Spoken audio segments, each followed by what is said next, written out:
Lucas 11, a partir do 45.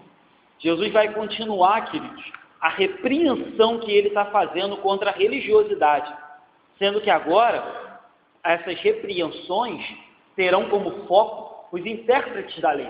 Até então Jesus estava falando ou repreendendo os fariseus.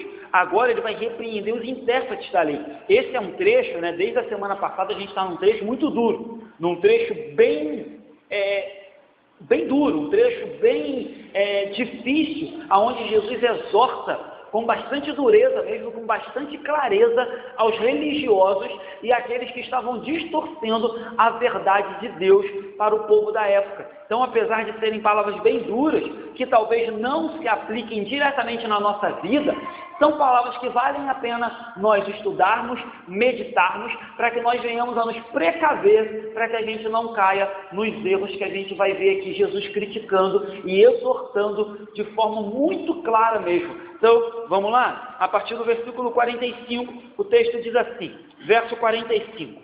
Então, respondendo um dos intérpretes da lei, disse a Jesus: Mestre, dizendo estas coisas, também nos ofende a nós outros. Então, o texto diz assim, então respondendo a quê? Respondendo ao que Jesus tinha acabado de falar. Ai de vós fariseus, ai de vós fariseus. Jesus falou por 3 vezes, ai de vós fariseus. Chamou de sepulcro, chamou de hipócrita, disse que eles gostam das primeiras cadeiras na sinagoga. E aí, nos surpreende, Jesus estava na casa do fariseu, Provavelmente havia ali muitos fariseus e intérpretes da lei naquele banquete, e até nos surpreende que Jesus está no discurso e até agora ninguém interrompeu ele, ninguém até agora criticou, mas o intérprete da lei não se conteve e falou: olha Jesus, posso falar um negócio? Desse jeito aí, o senhor está ofendendo a gente também. Os intérpretes da lei, estamos nos sentindo ofendidos. E aí, queridos, a primeira verdade que a gente aprende e aplica desse texto para os dias de hoje, como eu disse, apesar de sabermos que esse texto nem sempre vai se aplicar diretamente à vida da igreja, mas aqueles que não gostam, ou aqueles que não querem, ou aqueles que não estão dispostos a se arrepender, dificilmente gostarão ou receberão de bom grado uma exortação ou uma palavra de confronto. Eles sempre se sentirão ofendidos diante de uma palavra que vai exortar o pecado, diante de uma palavra dura, diante de uma palavra que vai chamar a atenção da igreja, diante de uma palavra que a gente vai até puxar a orelha mesmo. As pessoas que não estão prontas a serem quebrantadas, repreendidas e consertadas por Deus, elas sempre vão se colocar na defensiva e vão dizer: não, isso deve ser uma indireta para mim, isso deve ser algo pessoal contra mim. E eles nunca querem se colocar na condição de ouvir e pensar: o que eu posso melhorar com base nessa pregação? O que eu posso melhorar com base nessa exposição bíblica? O que eu posso melhorar com base nesse texto que Jesus está falando? Então, esses homens, eles estão fazendo isso. Eles estão ouvindo Jesus pregar contra os fariseus. Até então não era nem contra eles, mas já vai ser contra eles. E aí eles se doem. Não era nem com eles o assunto, mas aí eles estão tão na defensiva, eles estão tão preocupados em manter a sua religiosidade, que eles se colocam diante de Jesus e falam: olha, desse jeito já está ofendendo a gente. E aí, diferente talvez da maioria de nós, Jesus não recua. Jesus vai para dentro mesmo. E ele diz: vocês estão se sentindo ofendidos com a exortação que eu fiz aos fariseus? Fique tranquilo que tem para vocês também. Fique tranquilo que eu tenho 3 ais, fiz 3 para os fariseus, vou ter 3 guardados para vocês agora, intérprete da lei. Então Jesus, ele não se omite, ou ele não se deixa levar pela crítica das pessoas. Isso é muito legal também, que a gente, claro, a gente não deve ofender ninguém, mas diante do dia a dia, da vida do crente, você não deve se deixar levar pelas críticas. Se as pessoas acham que o homossexualismo é comum e te criticam por ser contra isso, você não deve se deixar levar por isso. Se as pessoas acham que divorciar e casar 3, 4, 5 vezes é normal, você não deve se deixar levar por isso. Se as pessoas acham que, enfim, milhares de coisas são normais e te criticam por isso, você tem que se manter firme nas suas convicções, como Jesus sempre se manteve. Então, cuidado com isso. Não se deixe levar de acordo com aquilo que as pessoas vão falar para você. Talvez você se posicionou, colocou a sua opinião, colocou o seu ponto de vista de acordo com a Bíblia, de acordo com o que você entende ser correto, e quando as críticas vierem, esteja pronto para manter as suas convicções de pé diante dos ataques e das críticas que virão. E aí vamos ver qual vai ser a resposta de Jesus? 46. Mas ele respondeu: ai de vós também. Com quem diz, eu estava falando só dos fariseus, mas já que vocês se doeram, vamos lá. Ai de vós também, intérpretes da lei, porque sobrecarregais os homens com fardos superiores às suas forças, mas vós mesmos nem com um dedo os tocais. Esses fardos eram aquelas regras que eu já disse aqui em pregações anteriores, que os intérpretes da lei, os fariseus, os religiosos da época criaram a partir da lei. Então não é que elas surgiram do nada. Eles pegaram a lei de Deus, a lei que Deus concedeu a Moisés, e começaram a ir além dela. Começaram a criar regras, tradições, mandamentos e fardos que o próprio Deus não havia exigido do seu povo. Eu já falei de algumas aqui, mas os irmãos vão lembrar, a gente ainda não pregou sobre essa passagem, se eu não me engano, mas tem uma passagem que os discípulos de Jesus vão pegar espigas, se eu não me engano, num sábado, e aí os fariseus criticam, porque eles diziam, olha só, que a lei proibia trabalhar no sábado, e eles diziam que o fato de você pegar uma espiga, ou pegar uma fruta do pé, você estava colhendo, e colher era trabalho, e quando você descascava uma espiga, você estava também trabalhando, era uma maneira de se trabalhar, ou seja, eles proibiam as pessoas de pegar alimentos do pé no dia do sábado, e Jesus vai criticá-los numa passagem por causa disso. Outra passagem, eles criticam Jesus por fazer uma cura no sábado, por curar o homem da mão errada. Então eles haviam criado tradições, fardos, que só oprimiam o povo. A tradição das lavagens, eles criticaram Jesus, a gente pregou isso não tem muito tempo, eles criticaram em pensamento, né? Jesus não se lava antes de comer, porque eles tinham uma tradição também que ia além da lei de Deus. Então, queridos, entenda uma coisa, isso era distorcer a lei, e além da lei de Deus, e a Bíblia é bem clara em dizer que nós não podemos nem tirar nem colocar nada na lei de Deus, na palavra dele, e o pior não era acrescentar apenas, o pior é que eles eram extremamente hipócritas, porque o texto diz que além de criar os fardos, eles mesmos se desvencilhavam dos fardos. Eles mesmos não tocavam nem com um dedo nos fardos. E aí, eu quero chamar a atenção da igreja, eu ia falar sobre isso no final, na aplicação, mas eu já quero chamar a atenção para a gente tomar cuidado, para que a gente não seja pego na seguinte pegadinha, dizer e não fazer. A gente está muito exposto a isso, a falar alguma coisa. É verdade que aqueles que pregam, aqueles que ensinam, talvez os diáconos, os presbíteros, estejam mais expostos, talvez até o pessoal que no louvor faz uma ministração, esteja mais exposto a isso, falar e não viver. Então toma cuidado, toda vez que você for falar alguma coisa, ensinar, pregar, é claro, pastor, vai haver perfeição? Não, não vai haver perfeição na nossa vida, mas é uma verdade que eu tenho sempre tentado viver antes de subir aqui, pregar para mim. Antes de eu vir aqui falar alguma coisa, me perguntar se eu tenho vivido aquilo. E se eu não tenho vivido, eu peço perdão a Deus e peço poder e graça para viver. Porque nem tudo, é verdade, eu não sou perfeito. Eu estou vivendo a perfeição como eu acho que deveria. Mas a Bíblia me exorta. Quando eu estou estudando para pregar para vocês, a primeira pessoa que é exortada sou eu. A primeira pessoa que é confrontada sou eu. Então cuidado com isso, porque é muito comum nós cristãos orientarmos pessoas, aconselharmos pessoas, mas contudo, a nossa vida diária não correspondeu ao que a gente fala. Isso é muito preocupante. Em Mateus 23:3, Jesus fala isso, olha, cuidado com os fariseus, eles têm até um discurso bonito, mas eles não fazem. Aí Jesus diz assim, olha, o discurso deles é até legal, mas eles não praticam nada do que eles falam. Mateus 23:3. Então cuidado com isso, para que você não seja pego nesse grave erro que pode acometer principalmente pastores, pregadores, pessoas que ministram, mas pode acometer a todos nós cristãos. Falar uma coisa, aconselhar as pessoas, contudo não viver aquilo no nosso dia a dia, certo? Então, esse foi a primeira pancada de Jesus no 46. Vamos lá, 47, 48, é o segundo ai. Ai de vós, porque edificais o túmulo dos profetas, que vossos pais assassinaram. Assim, sois testemunhas e aprovais com cumplicidade as obras dos vossos pais, porque eles mataram os profetas, e vós lhes edificais os túmulos. Vamos parar aqui. O que Jesus está dizendo agora? Que os fariseus, ou melhor, os intérpretes da lei, tinham um segundo ato, um segundo pecado grave.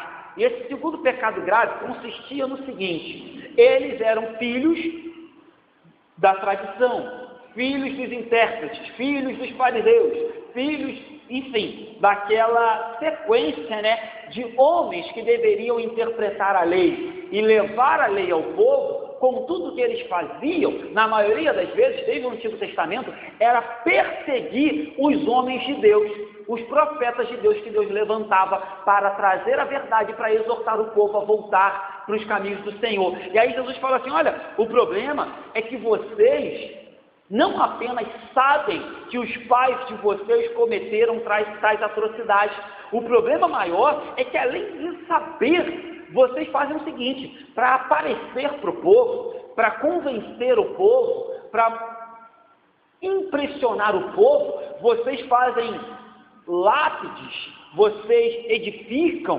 pintam, ornamentam os túmulos dos profetas para mostrar que vocês os honram, quando na verdade a única maneira de honrar um profeta é obedecendo aos seus mandamentos, coisas que vocês não fazem. Então, como pode vocês edificar túmulos para os profetas, em contrapartida não obedecer aquilo que eles mandaram, ser contrário àquilo que a Bíblia cansou de ensinar? E o que Jesus está puxando a orelha deles direto? Justiça, misericórdia e amor. Como pode vocês se acharem reconhecedores ou pessoas que honram os profetas, quando vocês sabem que a tradição de vocês perseguiu e matou os mesmos, e vocês hoje não condenam isso, vocês hoje não rompem com essa tradição, pelo contrário, vocês continuam jogando para debaixo do tapete toda a verdade de Deus por meio das obras, por meio das invenções, por meio das tradições e dos fardos que vocês inventaram. Então, mais um ai dos fariseus. Primeiro ai, sobrecarregavam as pessoas. Segundo ai, fingiam que honravam os profetas, que eram homens de Deus, mas na verdade não os honravam, porque não obedeciam a sua palavra. E aí, mais uma aplicação que eu vou fazer no final também, mas já quero adiantar, a gente encontra esses tipos de pessoas hoje da seguinte maneira: aquelas pessoas que têm muito apreço pelo pastor, têm muito apreço pela igreja congregacional de Andorinhas, têm muito apreço pelo presbítero, pelo diácono da igreja, contudo não querem nada com Deus, não querem nada. Eles têm um apreço: olha, pastor da igreja de Andorinhas, presbítero da igreja de Andorinhas, olha que pessoa ótima. Mas em compensação não obedecem, não têm apreço e não cumprem, não andam no mesmo caminho que a gente anda. Então eles nos honram, entre aspas, olha que pessoa boa, aquele pastor da igreja de Andorinhas, contudo não seguem em nada aquilo que pregamos. É mais ou menos isso que eles faziam, falavam bem dos profetas, contudo não seguiam em nada o que os profetas ensinaram. 49, diz assim, até o 51. Por isso, também disse a sabedoria de Deus: enviar-lhes-eis profetas e apóstolos, e alguns deles matarão, e a outros perseguirão, para que desta geração se peçam contas do sangue dos profetas, derramado desde a fundação do mundo, desde o sangue de Abel até o sangue de Zacarias, que foi assassinado entre o altar e a casa de Deus. Sim, eu vos afirmo, contas serão pedidas a esta geração. E aí depois você dá uma olhada na sua Bíblia, a sua Bíblia tem a referência aí da passagem de Abel, que é a referência de Gênesis 4, e a sua Bíblia também tem a referência de Zacarias, que é o texto de 2 Crônicas. Talvez você se pergunte: pastor, Jesus falou de Abel e Zacarias, por quê? Porque na Bíblia hebraica, na Bíblia dos judeus, que é a Bíblia que Jesus, entre aspas, tinha, vou falar que Jesus carregava, nós sabemos que ele não carregava uma Bíblia debaixo do braço, porque naquela época era muito escasso as Bíblias, mas a lei ou Antigo Testamento, ela começava com Gênesis e terminava com Crônicas, diferente de nós, da nossa Antigo Testamento hoje. Nosso Testamento termina com os profetas menores, lá não, terminava com Crônicas. Então Jesus está dizendo, olha, o sangue de Abel, Gênesis, e o sangue de Zacarias, o último do Antigo Testamento, será requerido desta geração. Então Jesus diz, olha, pelo fato de vocês serem coniventes, Deus declarou que vai cobrar de vocês o sangue dos profetas. E aí talvez alguns até se perguntassem, poxa, mas isso é muito injusto. Quem matou foram as outras gerações. Quem perseguiu esses homens foram os passados. Contudo, eu lembro que quando eu estudava, não lembro qual teólogo, ele dizia o seguinte, a responsabilidade, ela aumenta com o passar dos anos e com a quantidade de conhecimento que a gente tem das Escrituras e da verdade.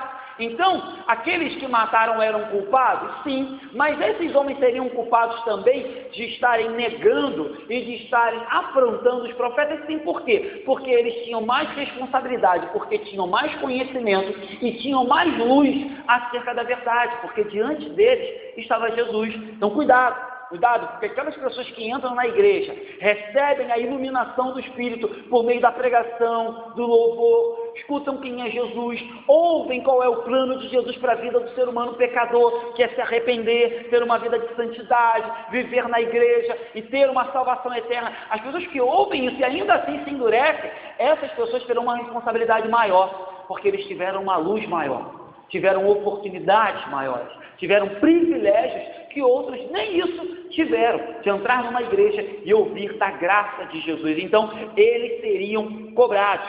Quando Jesus fala que vai ser o sangue dos profetas e dos apóstolos, Jesus está falando de uma forma genérica. Jesus está falando de todos os homens enviados por Deus, de todas as mulheres enviadas por Deus, de todos os mensageiros de Deus que Deus levantou na história da humanidade até hoje e que foram perseguidos e mortos simplesmente por pregarem a verdade do Evangelho. Isso também não está muito distante dos nossos dias, que ainda hoje as pessoas continuam a perseguir e a matar cristãos pelo mundo afora, certo? Eu falo bastante sobre isso e às vezes é algo que me chateia um pouco e eu até evito falar com frequência, mas é absurdo a hipocrisia da nossa sociedade. É um absurdo a hipocrisia da nossa sociedade quando valoriza determinadas situações e cristãos morrem todos os dias, há dezenas e dezenas e dezenas, e você não vê a mesma comoção, a mesma indignação, a mesma divulgação.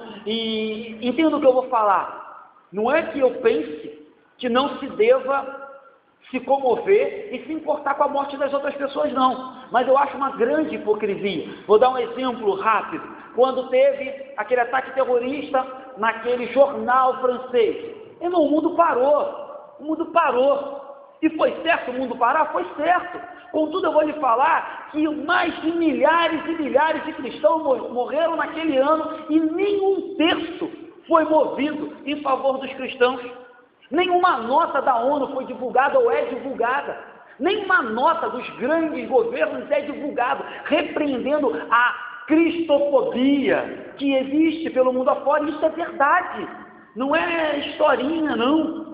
Não foi movido e não é. Você nunca vai ver um jornal, um site, um veículo estampar cristofobia. Mas, meu irmão, tem tudo. Ontem eu estava lendo no site alguém falando que a catraca do ônibus é gordofobia. Meu irmão, esse país está louco. Esse mundo está doido. Tudo é fobia. A catraca do ônibus que aperta a pessoa que é um pouquinho mais obesa. Então é gordofobia. Gente, a que ponto chegamos? Ah, beleza, devemos repensar talvez a catraca do ônibus? Beleza, vamos pensar. Agora, a gente vive um momento onde se supervaloriza coisas que são mínimas e se faz vista grossa, banaliza a morte de cristãos pelo mundo afora, todos os dias. Perseguições veladas contra cristãos. Ah, é verdade que tem cristãos que perdem a linha, que não se comportam bem, que perseguem os outros, falam besteira, que se comportam de forma, enfim, errada. É verdade, tem esse grupo. Mas, irmãos, se tem um grupo que é chacoteado, criticado, abusado, menosprezado, se tem um grupo onde não existe respeito à fé alheia, é o nosso. Se tem um grupo onde as pessoas zombam com Jesus, zombam, ainda que a gente não a adore, zombam com Maria, zombam com tudo que é relacionado ao cristianismo, é o grupo evangélico. E o povo não está nem aí para a gente. Mas nas outras religiões, olha, não mexe. Não mexe porque isso é preconceito. Não mexe porque isso é islamofobia, sei lá mais o quê. Então, infelizmente, a gente vive mesmo numa sociedade mal e perversa. Então, que Deus nos sustente, que Deus nos ajude, porque esse tipo de gente aqui vai continuar existindo, esse tipo de perseguição vai continuar existindo, e bem-aventurados são aqueles que são perseguidos pelo nome de Cristo, ainda que eu fique muito chateado, confesso, ainda que eu fique extremamente revoltado com a hipocrisia que a gente vive no mundo, mas infelizmente é isso aí, sempre foi assim, e vai continuar sendo. E nós receberemos a coroa de glória no céu, nós receberemos o nosso galardão no céu, o nosso reconhecimento está nas alturas. Não queremos aplausos dos homens, não queremos reconhecimento dos homens, não queremos eles que fiquem com a ideologia maldita deles, certo? Mas cuidado com isso, porque às vezes a gente também é convencido a concordar com as coisas que o mundo prega, e não é por aí. Então, enquanto Jesus dizia essas coisas, em vez do coração desses homens se quebrantar, o coração deles só estava aumentando de ódio, vingança e homicídio para com Jesus. Então, como eu disse, aqueles que não querem, não estão prontos e não desejam ser confrontados e exortados por Deus, provavelmente vão cada vez mais endurecer o seu coração, criar ódio, raiva e ter indiferença para com o Evangelho. É isso que a gente vai perceber aqui nesse texto. Vamos lá, versículo 52 é o terceiro e último ai de Jesus para os intérpretes da lei. Ele diz assim: ai de vós, intérpretes da lei, porque tomastes a chave da ciência, contudo, vós mesmos não entrastes, e impedistes os que estavam entrando. Vamos parar aqui, e aqui está um ai mais pesado e mais duro contra os intérpretes da lei. Jesus diz assim: olha, vocês que deveriam abrir a Bíblia, abrir as Escrituras, vocês que deveriam abrir os mandamentos e ensinar para o povo, passo a passo, vocês estão fazendo o contrário, vocês estão fechando a Bíblia.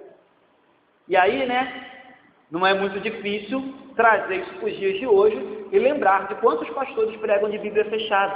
E o fato da Bíblia estar aberta ou fechada, não é isso que eu estou querendo dizer. O que eu estou querendo dizer é o pastor pregar sem base bíblica nenhuma. É o pastor pregar sem citar contexto bíblico nenhum. Ele até cita versículo, mas um de cada parte totalmente isolado, simplesmente para embasar o que ele quer falar e o que ele quer bem entender. Ele não consegue explicar um texto em um contexto. Então, o que existe de pastor hoje pregando com Bíblia fechada, não literalmente, mas pregando com Bíblia fechada porque não ensina a Bíblia para o povo, é o que acontecia naquela época. Jesus diz: olha, a responsabilidade de vocês, intérpretes, doutores, conhecedores, estudantes da Bíblia, seminaristas de hoje, professores, teólogos, presbíteros, é ensinar o povo. Então, quando vocês vestem uma Bíblia e dão apenas entretenimento, quando vocês vestem uma Bíblia e dão apenas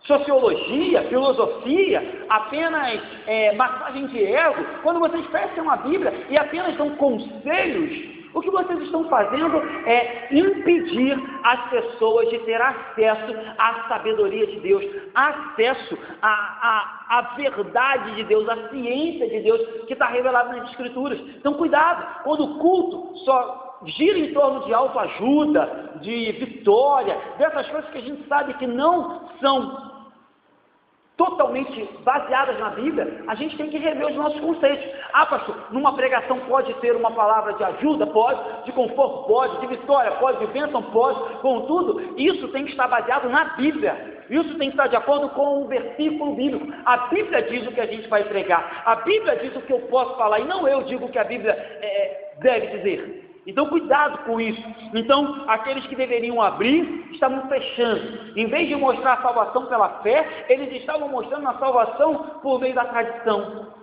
dos fardos, das obras, por meio do faça isso, faça aquilo.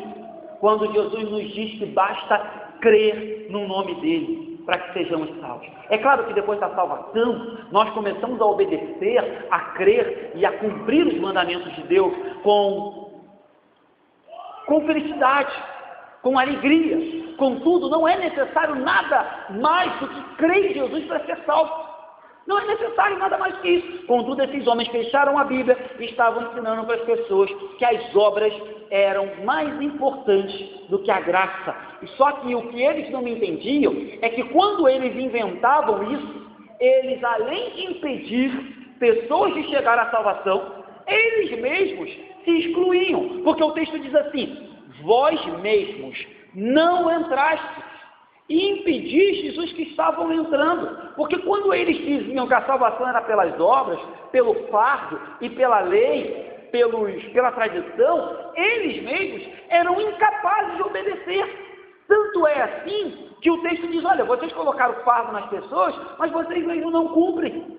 Ou seja, sem perceber, estavam condenando a si mesmos e condenando e impedindo outros de chegar à revelação e à salvação em Cristo Jesus. Então, cuidado, Jesus é a chave para todo entendimento bíblico. E todo entendimento bíblico deve ser ensinado à igreja com base, apontando,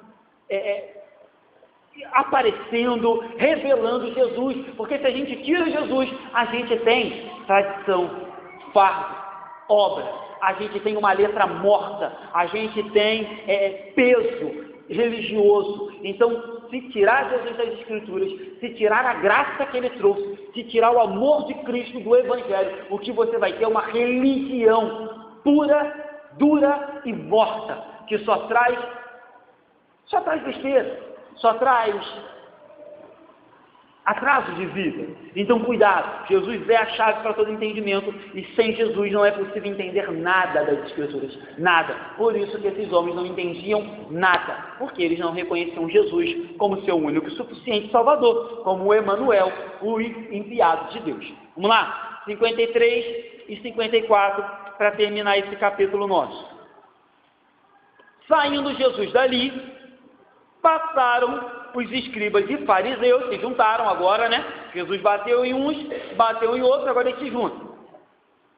Passaram a arguir com veemência, procurando confundi-lo a respeito de muitos assuntos, com o intuito de tirar de suas próprias palavras o motivo para o acusar. Lembra que eu falei que em vez de serem quebrantados, em vez de serem confrontados, em vez de buscarem ouvir o que poderiam mudar, esses homens estavam enchendo o seu coração de ódio, malícia, homicídio. E aí o título da minha Bíblia, não sei se a sua Bíblia tem um título, diz assim: o plano para tirar a vida de Jesus. Então aqui agora, aqueles que se julgavam, presta atenção, religiosos, espirituais,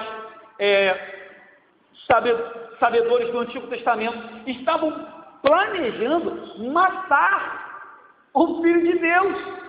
Quanta hipocrisia, quanta cegueira, quanto absurdo. Aqueles que se diziam sábios, inteligentes, conhecedores, aqueles que se colocavam de pé para ensinar aos outros, estavam planejando matar o Filho de Deus. Esse era o plano deles. Então, as advertências de Jesus não surtiram o efeito que deveria, porque aqueles homens eram impenitentes. Então, agora eles começaram a planejar várias perguntas, de maneira a criar uma emboscada para Jesus.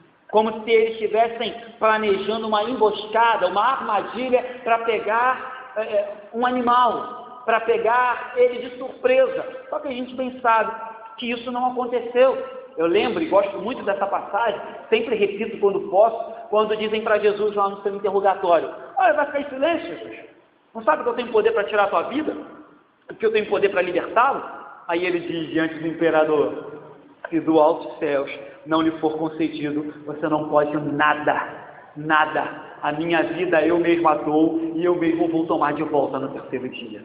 Esse texto é sensacional. Então, assim, estavam planejando tirar a vida de Jesus, contudo, mal sabiam eles que no movidos pelo pecado, movidos pelo ódio, movidos pela vingança, só estariam cumprindo a vontade de Deus Pai e o plano de Jesus, que era morrer por mim e por vocês. Achavam que estavam fazendo uma grande coisa, contudo estavam beneficiando a minha e a sua vida, porque pela morte dele nós fomos sarados, pela morte dele nós fomos resgatados. E eles achavam que assim fazendo estariam calando ele, que assim fazendo estariam acabando com seus planos, contudo estavam apenas concretizando o meio pelo qual haveríamos de sermos salvos, pelo derramamento do seu sangue. E eles já estavam planejando aqui a morte de Jesus, contudo mal sabiam eles que estavam planejando a minha e a tua salvação. Estavam planejando o cumprimento dos propósitos de Deus, que o Filho do Homem haveria de vir e padecer, e ao terceiro dia ressuscitar. Então, voltando para cá, os escribas e fariseus,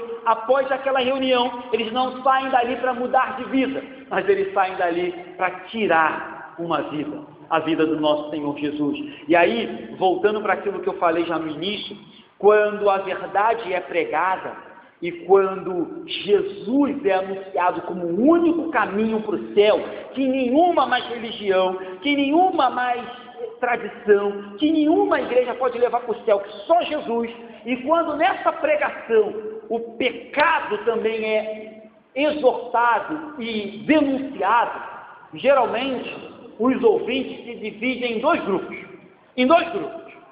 O primeiro grupo é aquele que, se pudesse, apedrejar, matava o pregador, porque ele não gosta de ouvir, ele não quer ouvir, a verdade lhe ofende, a verdade vai de encontro à vida de pecado que ele quer viver.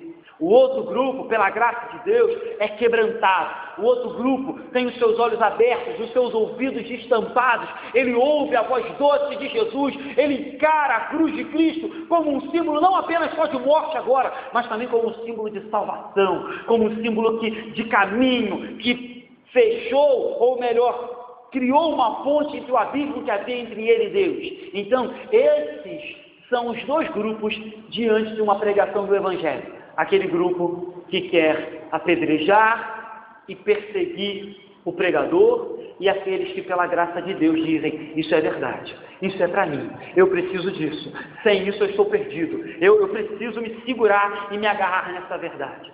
Graças a Deus, louvado seja o nome dele, que um dia nós passamos para o grupo que disse: eu preciso disso. Porque com certeza, eu não sei você, mas eu já fiz parte do grupo que queria apedrejar o pregador e mandar ele parar de falar aquelas verdades, porque aquelas verdades revelavam quem eu era. E eu não queria que fosse revelado quem eu era. Então, cuidado com isso. Sempre se pergunte como eu tenho me portado para com a pregação da verdade do Evangelho. Com indiferença? Com raiva? Chateado com a verdade? Eu tenho me quebrantado a cada dia e perguntado o que Deus quer falar comigo por meio dessa pregação, o que eu posso mudar e melhorar por meio dessa exortação, certo? Cuidado com isso. Vamos lá? Para terminar, vou fazer algumas aplicações e a gente termina. A primeira é que nós percebemos nesse texto o grande amor de Jesus para com a alma dos homens. Ele vai falar: poxa, ô pastor, aonde você consegue ver amor de Jesus? Ele está batendo. E justamente, queridos, justamente pelo fato de bater, justamente pelo fato de exortar, eu consigo ver Jesus amando a alma daqueles fariseus e daqueles escribas, daqueles intérpretes, porque se Jesus estivesse nem aí para a alma deles, Jesus não teria nenhum motivo e nenhum porquê de exortá-los. Jesus deixaria-os andar do jeito que eles estão andando, vivendo a vida que eles estão vivendo, vivam aí. Querem viver assim? Vivam o problema de vocês. Contudo, quando Jesus se dispõe a exortar, e aí de novo, quando um pastor, quando um presbítero, quando uma igreja se dispõe a te exortar, meu irmão, é demonstração de amor. Ainda que hoje a nossa sociedade entenda que amor é apenas passar a mão na cabeça, que amor é apenas concordar com tudo que as pessoas fazem, não é. A maior demonstração de amor é quando nós nos importamos com a alma das pessoas e dizemos: para com isso. Para com isso, não vai para o inferno. Para com isso, não vai perder a tua alma. Então, preste atenção. Ainda que o discurso seja muito duro, e Jesus vai continuar batendo neles, de noite Jesus vai continuar na exortação, nós não podemos negar que o que moveu Jesus a fazer isso é o amor dele. porque ele sabia que se continuassem assim, esses homens seriam condenados e levariam muitos com ele para a condenação. Então cuidado, não associe exortação à falta de amor. Associe, claro, já falei sobre isso também, a exortação tem que ser bíblica, tem que ser coerente, tem que ser feita sempre pedindo orientação do Espírito Santo, mas não associe, fulano me exortou, ele não me ama. Pelo contrário, geralmente aqueles que têm coragem para te falar as mais duras verdades são aqueles que mais te amam, porque querem te ver bem. Então valorize aqueles que falam no popular na sua cara aquilo que você precisa ouvir, porque aqueles que não falam estão sendo hipócritas com você, certo? Segunda aplicação, nós percebemos aqui o quão grave é ensinar aos outros aquilo que a gente mesmo não faz. Já fiz essa aplicação no decorrer da pregação, não vou me alongar. Cuidado para não ensinar alguém aquilo que você mesmo não está vivendo. Isso é uma grave hipocrisia criticada por Jesus.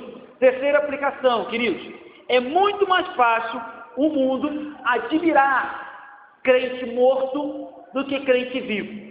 Como que é isso, pastor? O que você está querendo dizer? Você percebeu que os fariseus e os escribas, eles honravam os profetas mortos. Sabe por causa de quê, meu irmão? Morto não fala, morto não incomoda, morto não prega, morto não te exorta, morto não chama a sua atenção. Então é muito mais fácil, depois que você morrer, ver um monte de gente aqui, a igreja cheia, falar: olha como era um homem de Deus, abençoado, olha, um exemplo de vizinho. Mas pergunta para eles, quantos em vida fizeram uso desse exemplo para confessar Jesus e fazer o mesmo que você faz, servindo domingo após domingo? Então é muito mais fácil o mundo gostar de crente morto do que crente vivo, porque crente morto não fala e não incomoda, certo?